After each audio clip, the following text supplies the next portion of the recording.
All right, so the past few days we've been talking about integers. That's what you've been doing. That's your positive numbers and your negative numbers. Now, more specifically, that's your positive whole numbers and your negative whole numbers. It hadn't included fractions and decimals yet, and that's because rational numbers include your fractions and decimals. A rational number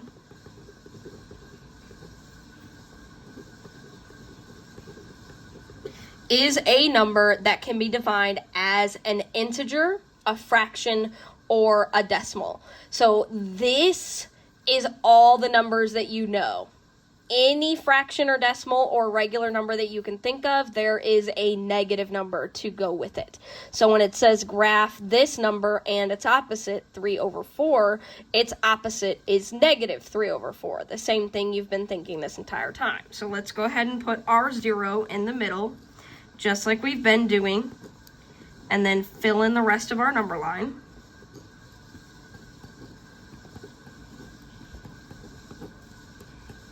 Okay, still uneven number lines. You're welcome for that. Okay. Now, 3 over 4 is not quite 1, but it is closer to 1 than it is closer to 0. So we're going to put 3 over 4 about there. Now, what it is not is on my number line. I do not see a 3 over 4. So if you plot something that's not on your number line, you have to put what it is above it. So this is 3/4, so I put 3/4 above it. The opposite of 3 over 4 is negative 3 over 4, which is going to be in about the same spot. Remember, they're the same distance from 0. So just like this was closer to 1, negative 3 over 4 is going to be closer to negative 1. So it's going to be about here. Same distance from 0, or as close as you can get. Obviously, it's not going to be as perfect as humanly possible. Sometimes they'll set you up like on the math test where it is perfect, so you can keep an eye out for that, but this one is not. Okay? Now, for this, we have negative 1.6. That's our decimal. So we got fraction, we got decimal. Let's go ahead and set up our number line just like we've been doing. 0, 1, 2, 3, 4, 5, and 6. And then we've got negative 1, negative 2, negative 3, negative 4, negative 5. Okay, just like we've been doing. So on this one, it wants us to plot negative 1.6. Now, I have a lot of people that think that's going to be in between negative 1 and 0. But if this was 1.6, you'd put it in between 1 and 2. This works the same way. Now, it's not exactly halfway, so is it going to be closer to negative 2 or negative 1? Hopefully, you thought negative 2. Now, it's not going to be that much closer. It's going to be about there. Again, not perfect, but as close as we can get. And then we do have to graph its opposite as well. So its opposite is going to be positive 1.6. So again, not quite halfway, a little bit closer to 2. And since it's not on my number line, you do have to write those numbers. Okay. All right, let's go ahead and do these. 0 in the middle, your numbers around the outside, just like we've been doing.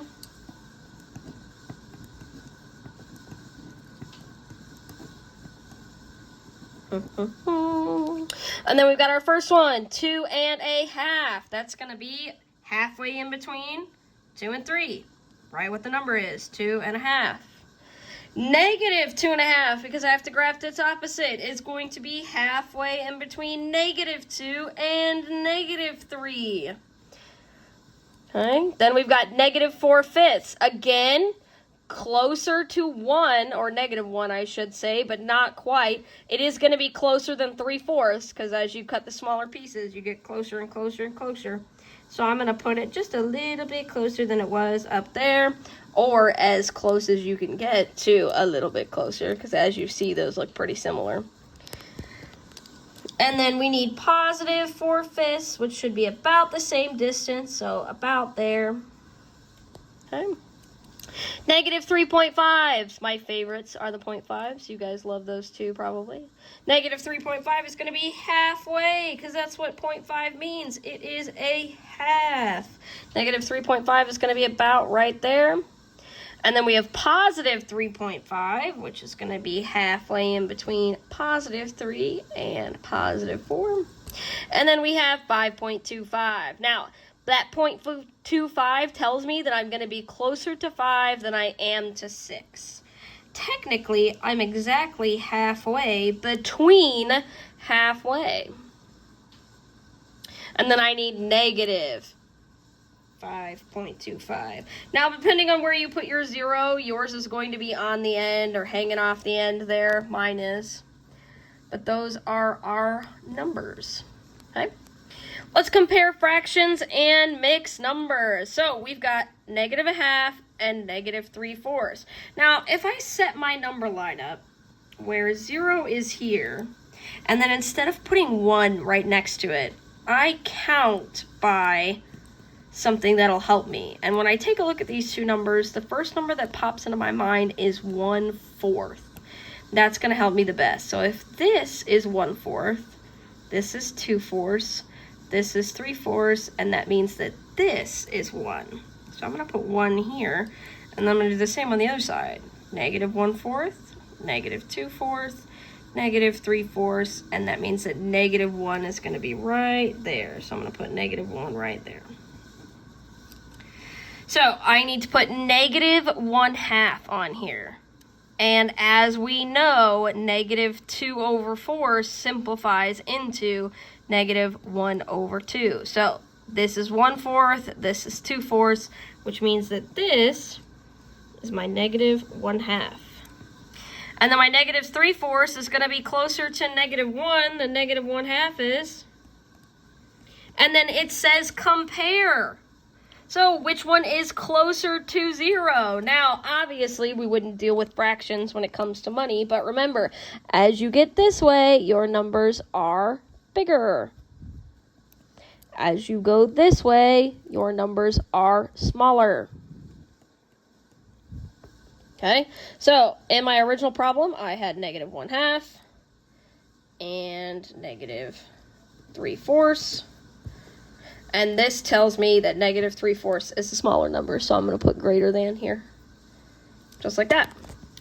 If I take a look at the next one, this says negative 4 and 5/6, negative 4 and 1/6.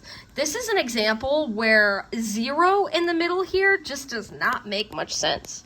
Obviously, your guys' lines look a lot better than mine. I'm going to go ahead and add mine super quick because mine just kind of faded through the printer when it printed. Yours should look a lot nicer than mine.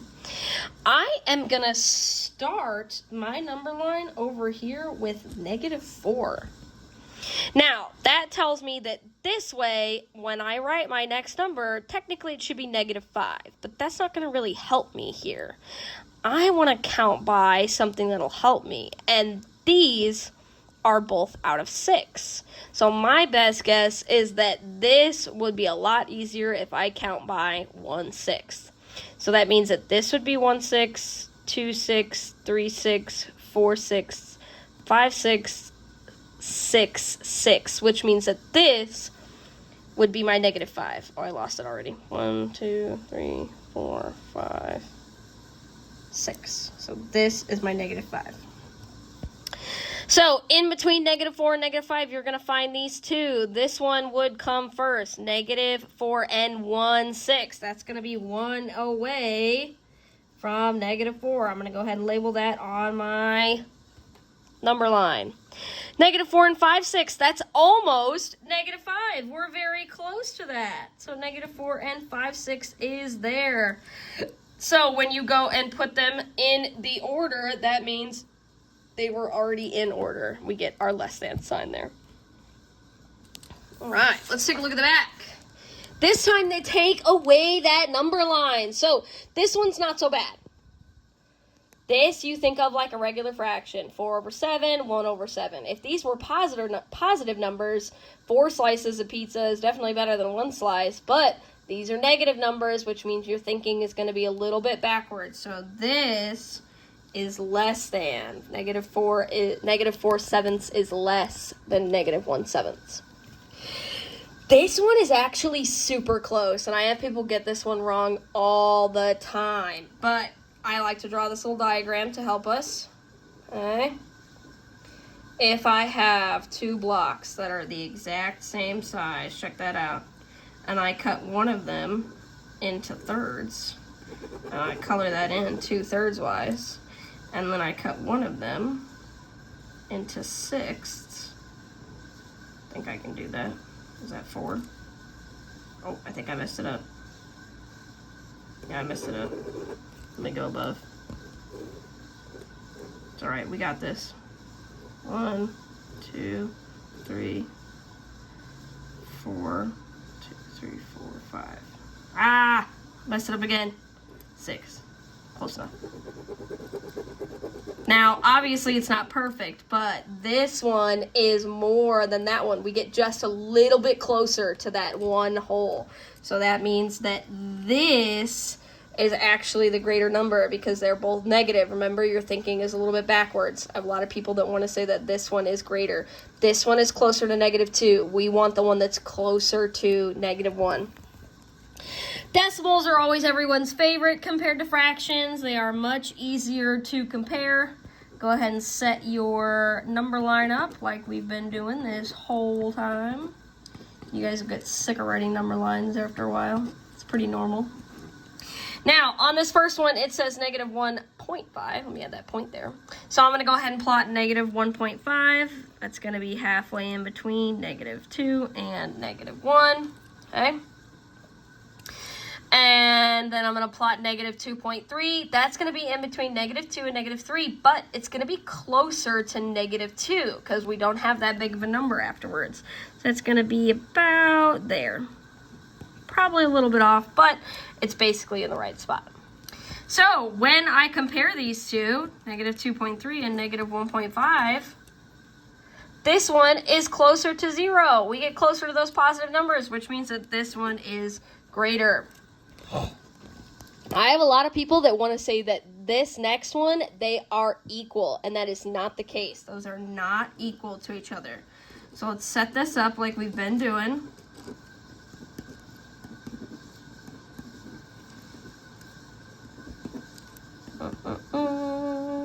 And then these are actually going to be in about the same spot. -3.08 and -3.8 are going to be in between the same two numbers.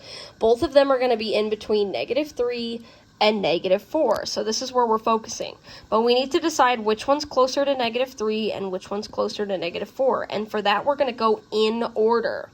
So this says -3.0, and this says -3.8. -3.8 is going to get us closer to that -4. So that's going to be about here. -3.8. That -3.0, that would be -3 itself. And that 8 is just going to bring us a tiny bit away from -3. 8. Said too many 3s and now it's throwing me off. So when I compare these two numbers, they are pretty close to each other, but this one is closer to my positive numbers to 0, which means it is your greater number. Let's take a look at these. These ones are my favorite. If you've got a negative number and a positive number, the positive number will always be greater. So that one is greater. Negative 0.5 is less than 0.3. Now, this one's a little bit off because they're both negative, so you really have to pay attention. And for these, I just like to go in order. They both start with -6, but then this one goes into 0.5 and this one goes into 0.75. Okay? Now, this one is going to be closer to that 0, closer to those positive numbers. So that's going to be your greater number. So this one is -6.5 is greater than -7.5. Modeling real life. A Chinook wind is a warm mountain wind that can cause rapid temperature changes. The table shows the greatest temperature drops ever recorded after a Chinook wind occurred. On which date did the temperature drop the fastest? Explain. Whoa. Focus camera, there you go. So we've got 3 temperature changes here. That wants to know which one dropped the fastest. Well, I know it was not this one. This one didn't even make it past -1 per minute, man. And then we've got this or this. And from my 2 options, -3 and -2, this one dropped the fastest because it got the farthest temperature per minute. Oh, I didn't mean to close that out. I meant to cross that one out. So that means on which date did the temperature drop the fastest? Oh, I don't even need to write it. You can just circle. Bam, January 10th, 1911.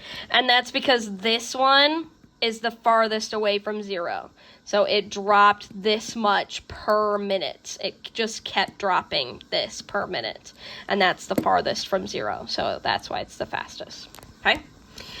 You guys are go ahead and work on your iExcel. I am going to post it on Google Classroom, but I'm also going to put it on here. You are working on Q3, which is compare and order rational numbers using number lines. So you're going to click on which one it is using this number line. Now, you don't have to use the number line, but keep in mind that iExcel has your draw tool, which means 3/4 I can put right here.